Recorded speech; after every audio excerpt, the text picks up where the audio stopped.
അഭിനയിക്കാൻ അറിയാന്നുള്ളത് ചാന്ദ്രിയയ്ക്കാണ്. അയ്യോ ഞാനാ അപ്പൊ ഞാൻ അഭിനയിക്കൂല, എനിക്ക് പേടി. ഞാൻ അഭിനയിക്കാനൊന്നുമില്ല. അണ്ണൻ പറഞ്ഞ നടക്കും. ചന്ദ്രി എന്തര് അവര് വണ്ടിയൊക്കെ വിളിച്ച് വന്നല്ലേ, അതുകൊണ്ട് അപ്പൊ നമ്മളങ്ങോട്ട് ഒരു സഹകരണം കാണിക്കണ്ടേ? അതുകൊണ്ട് എന്തരണ്ണ എനിക്ക് അഭിനയിക്കാനൊന്നും പറ്റൂല. പണ്ട് സ്കൂളിൽ പഠിച്ചപ്പോഴൊക്കെ അഭിനയിച്ചെന്നും പറഞ്ഞ് ഇപ്പൊ എങ്ങനെ അഭിനയിക്കണത്? അല്ല, നമ്മളെ വീട്ടിൽ വന്ന് പറയുമ്പോ നമ്മളെ തിണ്ണമെടുക്ക് കാണിക്കല്ലേ? അതുകൊണ്ട് എന്തരത് എനിക്ക് പറ്റൂല. നമ്മള് സമ്മതിക്കണം. പറ്റൂല പറ്റൂലടി, സമ്മതിക്കടി. പറ്റൂല അണ്ണാ. എടി സമ്മതിക്കാ. അണ്ണ എന്തര് ഒന്നുമില്ല, അവള് പറ്റൂലെന്ന് പറഞ്ഞു. ഇനിയിപ്പോ എന്ത് ചെയ്യും? ഞാൻ നിങ്ങളെന്നെ എന്തിനാന്ന് പറയാം. അല്ല, ഇനി നമ്മളെ നിർബന്ധിച്ച് അവള് കടിക്കും. നമുക്കൊരു കാര്യം ചെയ്യാം. നമ്മളൂടെ പണ്ട് പഠിച്ചൊരു ജലജ എന്ന് പറഞ്ഞൊരു പെണ്ണുണ്ട്. അവള് ഇതുപോലെ അഭിനയിക്കൂടാ.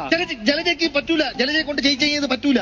ജലജയെ പഠിപ്പിച്ചെടുക്കാം. ജലജയെ പഠിപ്പിച്ചിട്ടാ ശരിയാവുന്നില്ല. എന്റെ നായിക എന്ന് പറഞ്ഞാൽ നിങ്ങൾ വിചാരിക്കും പോലെയല്ല. നവരസങ്ങൾ മിന്നിമറയുന്ന നായികയാണ്.